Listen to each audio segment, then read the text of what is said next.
তোর মতো প্রতিটার সাথে আমি আর এক বাড়িতে থাকবো না। কথাটা শোনা মাত্রই নামিরার সারা শরীর কেঁপে ওঠে। এটা কি শুনলো সে? তার কাহির ভাই তাকে প্রতিটা বলছে। কাহির ভাই এমন কথা বলতে পারলো তাকে? সে কি এমন করেছে যার জন্য তাকে প্রতিটা বলছে? আবার বলছে সে থাকলে নাকি কাহির ভাই বাড়িতে থাকবে না। আমি কি এমন করেছি কাহির ভাই যার জন্য আমাকে এমন বাজে কথা বলছেন? অশ্রুসিক্ত চোখে ভেজা গলায় কোনো রকমে কথাটা বলেই সোফায় বসে পড়ে নামিরা। পুরো নাম কায়নাত খান নামিরা, বাবা মায়ের একমাত্র ছোট মেয়ে। পুরো খান বাড়ির ছোট সদস্য সে। বয়স 18 বছর, উচ্চতা 5 ফুট 4 ইঞ্চি। নামিরার বাবারা 5 ভাই বোন। বড় আশরাফুল খান আর মেজো আমিনুল খান আর ছোট আরাফাত খান।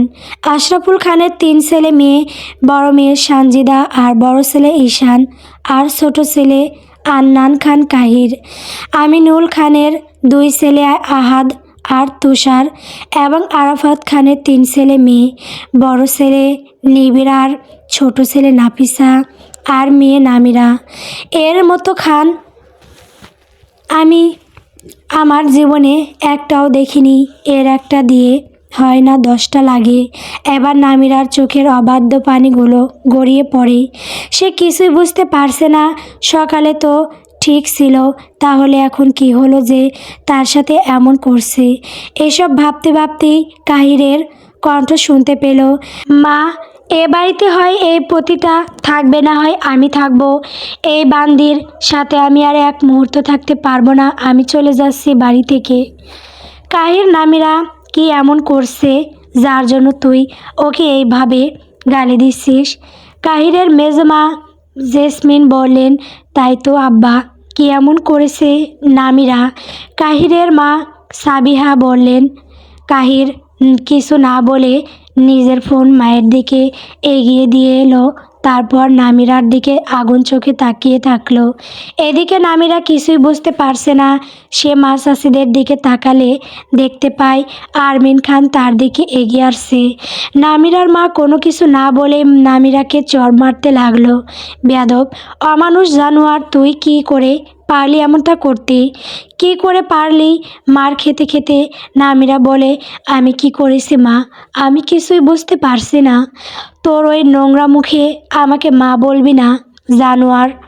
মায়ের মুখে এমন ভাষা শুনে নামিরা অবাক যে মা তাকে কখনো ধমকটাই দেয়নি, সেই মা তাকে আজ মারছে, সাথে গালি দিচ্ছে।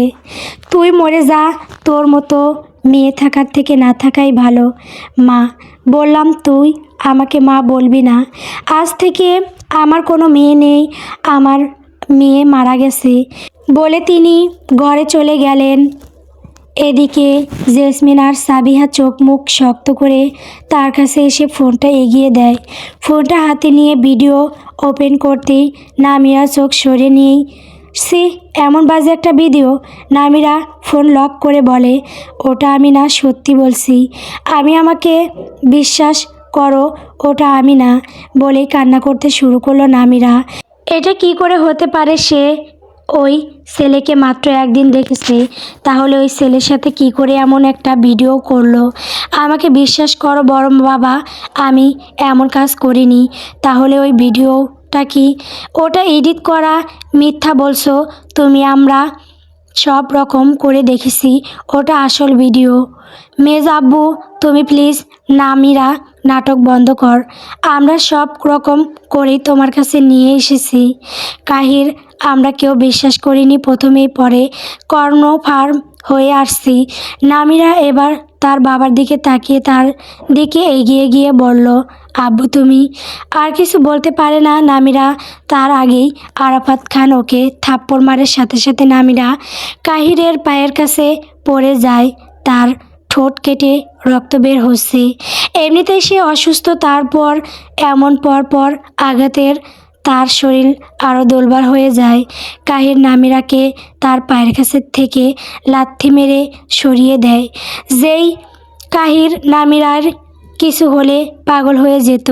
সেই কাহির আজ নামিরাকে সামান্য একটা ভিডিও দেখে এমনভাবে আঘাত করলো। নামিরা তবুও কাহিরের এক পা জড়িয়ে ধরে বলল, প্লিজ আমাকে বিশ্বাস করুন, আমি এমন জঘন্য কাজ করিনি, আমাকে ফাঁসানো হচ্ছে, প্লিজ বিশ্বাস করো পাসার খান। তোর লজ্জা করছে না? না ছাড়বো, আমি এমন কিছু করিনি যে লজ্জা করবে। কাহির রাগের মাথায় নামিরাকে লাথি মেরে চলে যায় নিজের ঘরে, সাথে সবাই তার পিছু পিছু যায়। অথচ কেউ দেখলো না নামিরার অবস্থাটা। কাহির লাথি মারায় নামিরা ছিটকে পড়ে যায়, কপালের বা পাশে খুব বাজেভাবে থেতলে যায়। সবাই চলে গেলেও রুষা থেকে গেছিল। রুষা কাহিরের মামাতো বোন। সুসু সুসু সু, কি এমন হলো আমার সাথে বাজি ধরে? সেই তো তুমি হেরে গেলে। তাহলে তুমি এসব করেছো?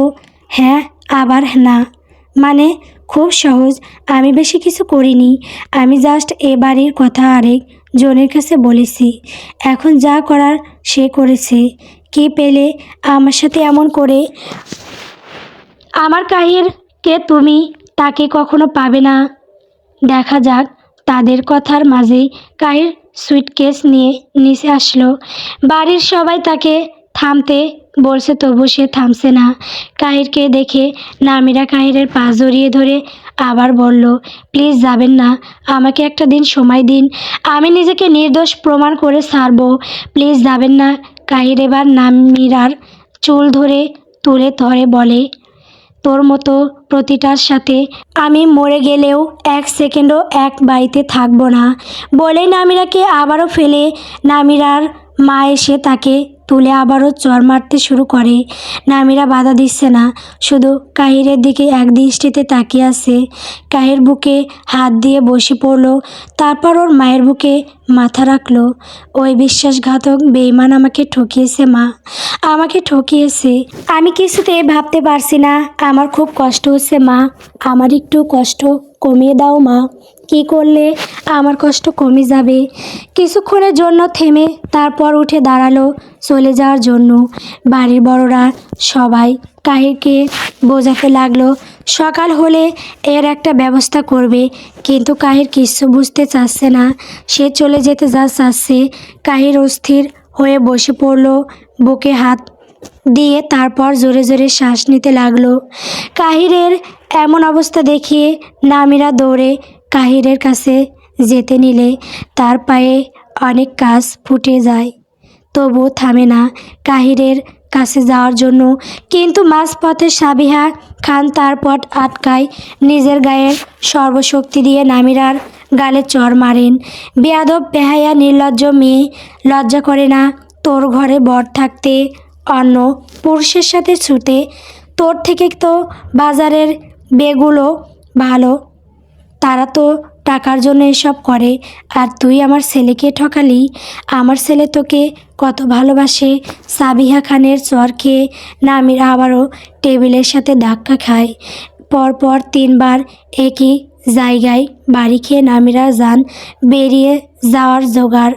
এদিকে কাহিরের শ্বাসকষ্ট বেড়েই যাচ্ছে, কমার নাম নাই। তবুও উঠে দাঁড়িয়ে বলে, আমি থাকবো না এ বাড়িতে আর। বাহিরে ঝড় বৃষ্টি হচ্ছে। এরই মধ্যে আরাফাত খান নামিরাকে টানতে টানতে বাহিরে নিয়ে যায়। তারপর তার মুখের ওপর একটা জামা কাপড়ের ব্যাগ আর 5,000 টাকা ছুঁড়ে মেরে গেট বন্ধ করে দেয়। কাহিরের শ্বাসকষ্ট সবাই দেখলো, কিন্তু নামিরার পা কাটা, মাথা কাটার, ঠোঁট কাটার সাথে এক বুক যন্ত্রণা কেউ দেখলো না। তাকে যখন তার বাবা গেটের বাহিরে নিয়ে আসছিল, তখন তার চোখ ছিল অদূরে দাঁড়িয়ে থাকা মায়ের দিকে ছিল। হয়তো একটু ভরসা চেয়েছিল মায়ের কাছে, কিন্তু ভাগ্য তার সময় ছিল না, তাই তো তার মাও তার দিকে ফিরেও দেখল না। ফুটপথের ধারে একটা বেঞ্চে বসে আছে নামিরা। কি করবে সে এখন? কার কাছে যাবে সে? আর যে আপন বলতে কেউ নেই এক আল্লাহ ছাড়া। খুব খিদে লেগেছে, তাই সে বিকাল থেকে না খাওয়া। এখন বাজে 12:30। প্রচণ্ড বিদ্যুৎ চমকাচ্ছে, সাথে বৃষ্টি হচ্ছে। অন্য সময় হলে হয়তো নামিরা বিদ্যুৎ চমকালে ভয় পেত, কিন্তু আজ পাচ্ছে না। বৃষ্টির সাথে সাথে তার চোখের পানি ঝরে পড়ছে। কি করবে কিছু বুঝে উঠতে পারছে না নামিরা। বসা থেকে উঠে হাঁটা ধরল নামিরা। কিছু দূর যেতেই একটা গাড়ির সাথে ধাক্কা খেয়ে পড়ে গেল নামিরা। যখন জ্ঞান ফিরল তখন সে নিজেকে হাসপাতালে আবিষ্কার করলো। পাশে তাকিয়ে দেখে মাথায় হাত দিয়ে বসে আছে 5টা মেয়ে। নামিরার খুব খিদে লেগেছে, তাই সে পাশে রাখা পানিটা হাত বাড়িয়ে নিতে গিয়ে সেটা পড়ে গেল। কিছু ভাঙার শব্দে সোনিয়া মুখ তুলে দেখলো পানির গ্লাসটা ভেঙে চৌচির হয়ে গেছে। কোনো কিছুর আভাস না দিয়েই সোনিয়া নামিরাকে জড়িয়ে ধরে হাউমাউ করে কান্না করে দিল। নামিরা যেন এতক্ষণে একটা ভরসার জায়গা পেয়েছে, তাই সে কান্না করছে। একে একে তার সাথে ঘটে যাওয়া সকল ঘটনা বলল। সকালবেলা কাহির অফিসে চলে যাওয়ার পর নামিরা কাবাড থেকে কিছু একটা বের করে ওয়াশরুমে ঢুকে গেল। মিনিট 10 পর সেটা নিয়ে বের হয়ে খুশিতে নাচতে লাগলো। আজ তার কতদিনের স্বপ্ন পূরণ হলো। সে প্রেগনেন্ট, মা হতে চলেছে সে, প্রথম বাচ্চার মা হতে চলেছে সে। খুশিতে নাচতে বড় মায়ের কাছে গেল, অতঃপর জড়িয়ে ধরল। কিছুক্ষণ চুপ থেকে কান্না করে দিল। তার খুব কষ্ট হচ্ছে, কেন জানি তার মন বলছে তার সাথে খারাপ কিছু হতে চলেছে। কান্না থামিয়ে নিজের রুমে গিয়ে কাহিরের কাছে ফোন দিল। তারপর বলল আজ তাড়াতাড়ি বাড়ি আসতে। দেখতে দেখতে দুপুর গড়িয়ে বিকেল হলো, সন্ধ্যা। কাহিরের পছন্দের লাল শাড়িটা পরে গেল। তারপর গেল রান্না করতে। অনেক রকমের রান্না করলো সে। অনেক রকমের রান্না করে কাহিরের জন্য অপেক্ষা করছিল। কেন জানি তার মন বলছিল খুব খারাপ কিছু হবে। প্রেগন্যান্সির কথাটা সবার আগে কাহিরকেই বলতে চেয়েছিল, তাই আর কাউকে বলে নাই। এরপর কাদের বাড়ি এসেছিল, তারপর সকল ঘটনা বলল সোনিয়ার সাথে। সোনিয়া বলল তোকে আর এখানে থাকতে হবে না, তুই আমাদের সাথে ঢাকায় চল, ওখানে আমরা একসাথে থাকবো। হোস্টেল ছেড়ে দিয়ে না হয় আমরা 6 জনের বাসা ভাড়া নিব। তারপর তোর বাচ্চাকে আমরা সবাই মিলেই মানুষ করব, ওদের ছায়াও পড়তে দেব না। কাহির ভাই আর কখনো জানতেই পারবে না তার একটা বাচ্চা আছে। তারপর নামেরা সোনিয়াদের সাথে ঢাকায় চলে আসলো। এখানে এসে তার দিনকাল ভালোই যাচ্ছিল। নতুন বাড়ি, নতুন পরিবেশ, সব কিছু মিলে ভাবির আর খুব ভালোই লাগছিল।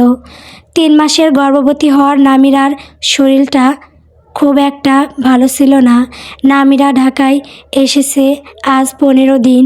সোনিয়ারা সবাই আগে হোস্টেলে থাকতো। চট্টগ্রামে গিয়ে রাত 2টার সময় নামিরাকে বিধ্বস্ত অবস্থায় রাস্তায় পায়। তখন সে নামিরাকে হসপিটালে ভর্তি করে তারপর সব কিছু জেনে তার এক বান্ধবীর মাধ্যমে এই ফ্ল্যাট ভাড়া নেয়। চট্টগ্রাম থেকে এসে নতুন বাড়ি তারা নিজেদের মতন করে সাজায়। তাদের ফ্ল্যাটে 2টা রুম, একটা কিচেন, বড় ড্রয়িং রুম একটা।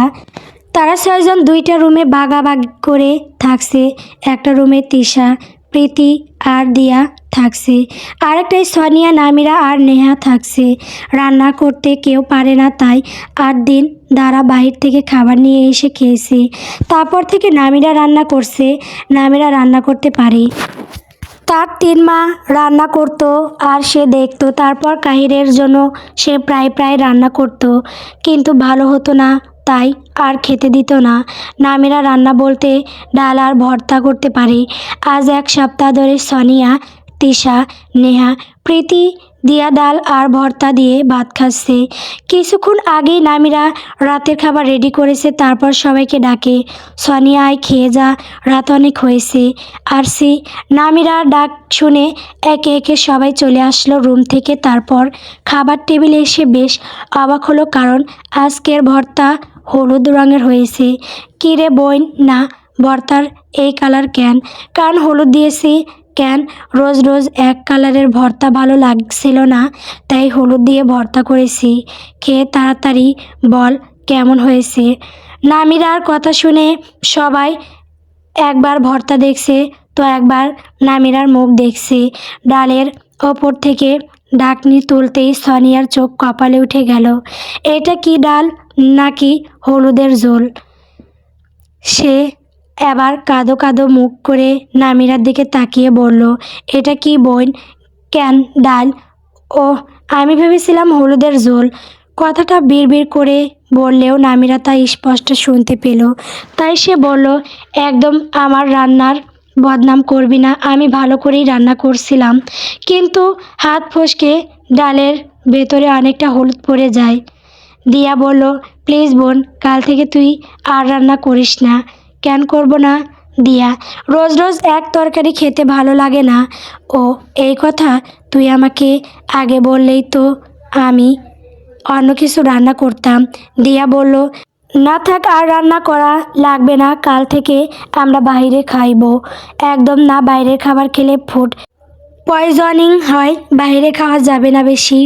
আমি রান্না করব, তোরা শুধু কাঁচা সবজিগুলো নিয়ে আসিস। তিশা, তোর এই অবস্থায় রান্না করতে হবে না বোন, আমার কিছু হবে না, আমি সব ভেবেই বলেছি। প্রীতি, আমি এ ডাল খেতে পারবো না, আবার কেমন যেন একটা হচ্ছে। আমি খাবো না এখন। না, একদম না খেয়ে উঠবি না, তোর জন্য কিছু একটা করে নিয়ে আসছি, বলে নামিরা চলে গেল রান্নাঘরে। তারপর কয়েকটা ডিম ভেজে আর শুকনো লঙ্কা ভেজে সুন্দর করে পেঁয়াজ কেটে ভাত মাখালো সকলের জন্য। তারপর তারা সবাই একসাথে খেয়ে ঘুমোতে আসলো। সোনিয়া, কাল তো শুক্রবার, কাল ভার্সিটি বন্ধ, ভাবছি তোকে নিয়ে একবার হাসপাতালে যাব চেক আপ করানোর জন্য। নামিরা, আচ্ছা ঠিক আছে। রাত 3টার কাছাকাছি, অথচ কাহিরের ঘুম নাই। তোর ঘুম পাড়ানো পাখি উড়াল দিছে, নামিরা চলে গেছে এটা সে মানতে পারছে না। ইতিমধ্যে খবর পেয়েছে নামিরা ওই ছেলেটাকে বিয়ে করেছে, যার সাথে নামিরার একান্ত মুহূর্তের ভিডিও ছিল। নামিরা চলে যাওয়ার 5 দিনের মাথায় ডিভোর্স পেপার হাতে পায় কাহির। ডিভোর্স পেপার হাতে নিয়ে কিছুক্ষণ থমে দাঁড়িয়েছিল, তারপর আস্তে আস্তে মাটিতে লুটিয়ে পড়েছিল। অতিরিক্ত শট এবং টেনশনের জন্য কাহির প্যানিক অ্যাটাক করেছে। ড্রয়িং রুমে সোফায় বসেছিলেন সাবিহা খান। হঠাৎ কিছু পড়ার শব্দে পাশ ফিরিয়ে তাকিয়ে দেখেন তার ছেলে পড়ে আছে, নাক দিয়ে রক্ত বের হচ্ছে। সে কাহিরকে দেখে জোরে চিৎকার করে উঠল। সাবিহা খানের চিৎকার শুনে বাড়ির লোকজন আস্তে আস্তে সব বেরিয়ে আসলো। কাহিরকে নিয়ে সবাই যখন হসপিটালে চলে গেল, 3 দিনের মাথায় কাহিরের জ্ঞান ফেরে। সবার সাথে কথা বলার সময় রুষা একটা খাম নিয়ে আসে তার কাছে। বা এই খামটা একজন তোর কাছে পাঠিয়েছে, নাম ঠিকানা কিছু দেয় নাই। খামটা হাতে নিয়ে কাহির খুলে দেয়া যা দেখলে তার জন্য সে প্রস্তুত ছিল না। আবারও শ্বাসকষ্ট বেড়ে গেল, তারপর আস্তে আস্তে আবারও জ্ঞান হারিয়ে ফেলল কাহির। সবাই কাহিরকে নিয়ে ব্যস্ত হয়ে গেল। সাবিয়া খান আমরা হাতি নিয়ে দেখল রেজিস্ট্রেশন পেপার। নামিরার নাম দেখে সে বেশ অবাক হয়, তারপর আবার ঘৃণা করতে শুরু করে। একটা মেয়ে ঠিক কতটা নিচ হলে কাজ করতে পারে। একে একে সবাই দেখলো, তারপর কিছু না বলে চুপচাপ বসে থাকলো। তখনই রুষা আর একটা চিঠি এগিয়ে দিল আরাফাত খানের দিকে। প্রিয় বাবা, আশা করি ভালো আছো। আমিও ভালো আছি। জানি এটা জানার আগ্রহ তোমার নেই, তবুও বললাম আর কি। যাই হোক, আসল কথায় আসি। আমি বিয়ে করে নিয়েছি আমার শখের পুরুষ রিয়ানকে। আমাকে কেউ খোঁজার চেষ্টা করো না, আমি সুখে আছি, শান্তিতে আছি। তোমরা ভালো থেকো, আর তোমার ছেলে ভালো একটা মেয়ে দেখে বিয়ে দিয়ে দিও। ইতি। নামিরা চিঠিটা পড়ে আরাফাত খান কিছুক্ষণ মেরে বসে থাকলেন। তারপর সবার উদ্দেশ্যে বললেন, আজকের পর থেকে আমার কোনো মেয়ে নেই, আমার 2টাই ছেলে। আজকের পর যদি ওর সাথে কখনো দেখা হয় তাহলে ওকে অচেনা মানুষ ভেবে এড়িয়ে চলে আসবে। এটা আমার আদেশ নয়, এটা আমার হুকুম। আমার হুকুম যদি কেউ অমান্য করো তাহলে তো আমার থেকে খারাপ কেউ হবে না, বলে চলে গেলেন। অথচ একটু ভালো করে খেয়াল করলে দেখতে পেতেন এটা তার মেয়ের হাতের লেখা না। নামিরার অনুপস্থিতি কাহিরকে ভেতরে থেকে নাড়িয়ে দিয়েছে। নাবিরার জন্য সে কেনা করলো, অথচ সে তাকে ছেড়ে চলে গেল ভাবলেই নিঃশ্বাস বন্ধ হয়ে আসে তার। যাকে ছাড়া এক মুহূর্ত থাকতে পারতো না, তাকে ছাড়া আজ 15 দিন একা থাকছে। সোনিয়া সকালে ঘুম থেকে উঠে নামিরাকে নিয়ে হাসপাতালে চলে আসে চেক আপ করানোর জন্য। 3 মাসের অন্তঃসত্ত্বা নামিরা, অথচ সে জানল 15 দিন আগে। আর কদিন আগে জানলে এত ঘটনা ঘটতো না। যাই হোক, মানুষ তো চিনতে পেরেছে নামিরা সামান্য ভিডিওর জন্য তাকে মাঝরাতে বাড়ি থেকে বের করে দিয়েছে, এটা সে জীবনেও ভুলবে না। তাদেরকে সে কখনো ক্ষমা করবে না। কাহিরের পা জড়িয়ে ধরে সে যেভাবে আকুতি মিনতি করেছিল, ঠিক সেইভাবে একদিন তার পা ধরে যদি আকুতি মিনতি করে কাহির, ক্ষমা করবে না। অনেক হয়েছে। আর এবার সে শক্ত হয়ে সব কিছুর সাথে মোকাবেলা করবে, নরম হয়ে। আর সে কখনো অন্যের দেওয়া আঘাত সহ্য করবে না। এখন থেকে তার সাথে যে যেমন ভাবে কথা বলবে, সেও ঠিক তেমনভাবেই কথা বলবে। সে আর নরম চরম থাকবে না। এবার সে শক্ত হবে, এতটাই শক্ত হবে যতটা শক্ত হলে তোর পরিবারের লোক তাকে দেখে চমকায়। ডাক্তার নামিরাকে চেক আপ করার পর জানায়, এমনি তুমি কোনো সমস্যা নাই, কিন্তু বেশি ডকল বা ভারী কাজ করা যাবে না। ডাক্তার কিছু ওষুধ লিখে দেয়, তারপর সেগুলো কিনে ধরে চলে আসে বাসায়। এভাবেই কেটে যায় আরও 3 মাস। নামিরা বর্তমান 6 মাসের প্রেগনেন্ট। নামিরা আগের থেকে বেশ গোলুমোলু হয়েছে, সাথে পেটটা অনেকটা উঁচু হয়েছে। বাবু পেটের ভেতর নড়াচড়া করলে নামিরার পেটটা নিচে ওঠে। নামিরা তখন খুব খুশি হয়। প্রথম সন্তানের প্রতি প্রত্যেকটা মায়ের একটা আলাদা টান থাকে, কারণ প্রথম সন্তানের মাধ্যমেই সে প্রথমবার মা ডাক শোনে। প্রথম মা হওয়া অনুভূতিগুলো কাউকে বলে বোঝানো যায় না। নামিরা একটা চেয়ারে বসে আছে, তার পাশে ছয় তাণ্ডব বসে আছে। কিছুক্ষণ পর পর বাবু কিক মারছে, আর ওরা সেটা হাত দিয়ে অনুভব করছে আর হাসছে। নামিরা পেটে হাত দিয়ে সোনিয়ার উদ্দেশ্যে বলল, জানিস সোনিয়া, সে যখন আমার পেটে নড়াচড়া করে তখন আমি সেটা হাত দিয়ে অনুভব করি। আমার যে কি শান্তি লাগে আমি বলে বোঝাতে পারবো না। নামিরার কথা শুনে সবাই হাসলো। এখানে আসার পর থেকে নামিরা তেমন একটা কথা বলতো না, সব সময় চুপচাপ থাকতো, কিন্তু সময়ের সাথে সাথে সে এখন কথা বলে। পেটে হাত দিয়ে একা একা বাবুর সাথে কথা বলে, হাসে, আবার মন খারাপ করার ভান করে। সোনিয়ার ক্লাসমেট হয়েও তৃষা, প্রীতি, দিয়া আর নেহা নামিরাকে কিভাবে আপন করে নিয়েছে, এটা মাঝে মাঝে ভাবে নামিরা। যেখানে তার আপন বাবা ভাই তাকে অবিশ্বাস করে দূরে সরিয়ে দিল, সেখানে বান্ধবীর ক্লাসমেট হয়ে নাবিরাকে আগলে রেখেছে।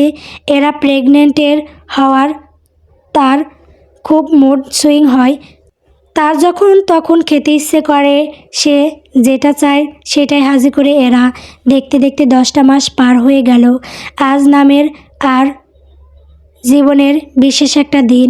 আজ তার বাচ্চা ভূমিষ্ঠ হবে পৃথিবীতে। তাকে সিজার করতে হবে, নর্মাল ডেলিভারি তার হবে না, কারণ বাচ্চার ওজন বেড়ে গেছে। সব থেকে সমস্যা হচ্ছে সিজার করার নামে আর লাইফ রিস্ক বেশি। বাচ্চাটা বুকের খাঁচার ভেতর আটকে আছে। ডাক্তাররা বলছে হয় বাচ্চা বাঁচবে, না হয় মা বাঁচবে। সোনিয়ারা বলছে বাচ্চার দরকার নেই, নামিরা যেন কিছু না হয়। কিন্তু নামিরা বলছে তার যা হয় হোক, কিন্তু বাচ্চার যেন কিছু না হয়। সে বলেছে যদি সে ফিরে আসে তাহলে ভালো, আর যদি না আসতে পারে তাহলে বাচ্চাটা যেন কোনো ভালো পরিবারের কাছে যেন দত্তক দিয়ে দেওয়া হয়। একথা বলে ওটির ভেতর ঢুকে পড়ল নামিরা। সিজার করার আগে তাকে 2 ব্যাগ রক্ত দিয়ে দেওয়া হয়, কারণ তার গায়ে রক্ত নাই। রক্ত দেওয়ার শেষে একটা স্যালাইন ও শেষ করতে হয়।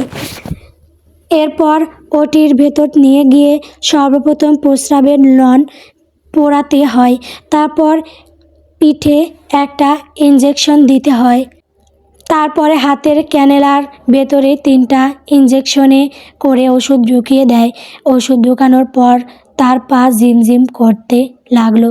এরই মধ্যে এরা তার পেট কাটছে। অসহনীয় ব্যথা যন্ত্রণায় মুখ লাল নীল হয়ে গেল। 7টি পর্দা একইভাবে কাটলো। তারপর বাচ্চা টেনে বের করার সময় মনে হলো তার নিঃশ্বাস কেউ বন্ধ করে রেখে দিছে। সাথে সাথে একটা নার্স তার মুখে অক্সিজেন মাস্ক পরিয়ে দিল। কতবার শুনতে হলো সেই মধুর ডাক, মা মা মা। গল্প এক টুকরো দূরত্ব। বন্ধুরা, গল্পটি কেমন হয়েছে কমেন্ট করে বলবেন। পরবর্তী পর্ব পাওয়ার জন্য অবশ্যই আমার চ্যানেলটিকে সাবস্ক্রাইব করবেন। ধন্যবাদ।